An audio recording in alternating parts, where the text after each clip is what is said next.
Hello everyone, welcome back to another video. Today I will show you how to fix unable camera access on Snapchat. So open your Snapchat. So the screen will be not available. You can go back and open the phone settings. So click to apps and again click to apps and click to Snapchat. Click to permissions and allow the camera, allow the microphone, allow the storage. Both of threes you were allowed. Now go back on your home screen and open the Snapchat.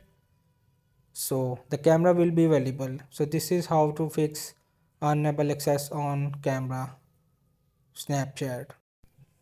Hope this video helped you. Please don't forget to like and subscribe.